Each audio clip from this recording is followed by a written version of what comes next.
ശ്രദ്ധിച്ച് ഈ ഫാത്തിഹയൊക്കെ നമ്മൾ ഒരു ഉസ്താദിന്റെ മുന്നിൽ ചെന്ന് ഇരുന്ന് ശരിയാക്കൽ നിർബന്ധമാണ്. അതിന് ഇനി സമയമില്ല, അല്ലെങ്കിൽ എനിക്ക് സമയം കിട്ടിയിട്ടില്ല, എനിക്ക് സംവിധാനം കിട്ടിയിട്ടില്ല എന്ന് ഒരിക്കലും പറയാൻ പറ്റില്ല. ഒരു എക്സെപ്ഷനും പറ്റില്ല ഈ കാലഘട്ടത്തിൽ. അതിനുള്ള എല്ലാ സംവിധാനങ്ങളും നമ്മുടെ മൊബൈലിൽ തന്നെ അതൊക്കെ ശരിയാക്കാൻ പറ്റുന്ന സംവിധാനം. ആരും അറിയാതെ ഒരാളെ മാത്രം നമുക്കൊരു ഉസ്താദിനെ ഓൺലൈനിലോ മറ്റോ സമീപിച്ച് ഉസ്താദ് കേൾക്കണം എന്ന് പറയാൻ പറ്റുന്ന സംവിധാനമുണ്ട്. ഇപ്പൊ ചില ആളുകൾക്ക് മടിയാണല്ലോ. ചിലര് പറയും എത്ര പ്രായമായി ഇനി ഒരു ഉസ്താദിന്റെ മുന്നിൽ നിങ്ങൾക്ക് അറിയാത്ത ഏതെങ്കിലും ഉസ്താദിനെ പിക്കപ്പ് ചെയ്യാനുള്ള സംവിധാനം ഓൺലൈനിലുണ്ട്.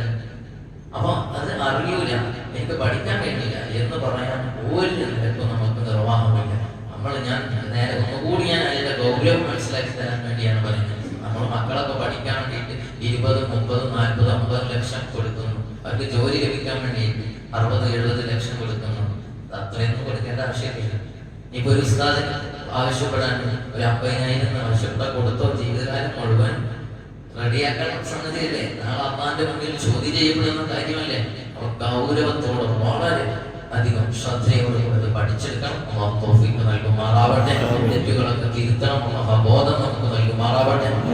ഞങ്ങൾ പറഞ്ഞു കേട്ടതിന്റെ മിസിലെ സ്വഭാവം ഞങ്ങളിൽ നിന്ന് മൺമറഞ്ഞു പോയ മാതാപിതാക്കൾ, ഉസ്താദുമാരും ബന്ധുമിത്രാദികളുടെ ഖബറിലേക്ക് എത്തിച്ചു കൊടുക്കണേ അല്ലാഹ്. അവരെ ഖബർ വിശാലമാക്കണേ റഹ്മാൻ. അവർക്ക് മഗ്ഫിറത്തും റഹ്മത്തും നൽകണേ അല്ലാഹ്.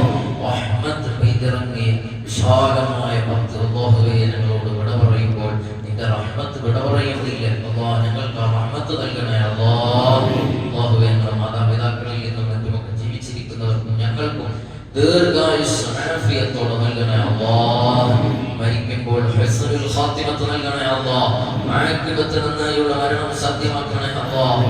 അല്ലാഹുവേ, സൂഉൽ ഖാത്തിമത്തിൽ നിന്ന് പെട്ടെന്നുള്ള മരണങ്ങൾ, അപകട മരണങ്ങളിൽ നിന്ന് കാവലേകണേ അല്ലാഹ്. പടച്ചോനെ, അല്ലാഹുവേ, സുബ്ഹ് ജമാഅത്തിന് എത്തിച്ചേർന്ന മുഅ്മിനീങ്ങൾക്ക് വലിയ ഖൈർ നൽകണേ അല്ലാഹ്. അവരുടെ വിഷമങ്ങളൊക്കെ നീക്കി കൊടുക്കണേ അല്ലാഹ്. എല്ലാവിധ സന്തോഷവും അവരുടെ ജീവിതത്തിൽ നൽകണേ അല്ലാഹ്. ഉത്തരോത്തരം അഭിവൃദ്ധി നൽകണേ റഹ്മാൻ. അല്ലാഹുവേ, ഞങ്ങൾക്ക് എല്ലാവർക്കും ദീർഘായുസ്സും ആഫിയത്തോടെ സുഹൃതങ്ങൾ ചെയ്ത നല്ല ദീർഘായുസ്സ് നൽകണേ അല്ലാഹ്.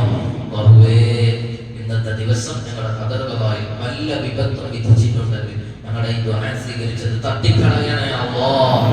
അല്ലാഹുവേ, ഒരുപാട് ഖൈറായ പ്രവർത്തനങ്ങളിൽ ഭാഗവാക്കാവാനും തിന്മകളിൽ നിന്ന് പൂർണ്ണമായി വിട്ടുനിൽക്കാനും നാവിനെ നിയന്ത്രിക്കാനും ഈമാനിക കരുത്ത് നൽകണേ അല്ലാഹ്.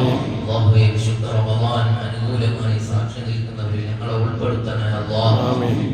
ربنا تقبل منا انك انت السميع العليم وتب علينا انك انت التواب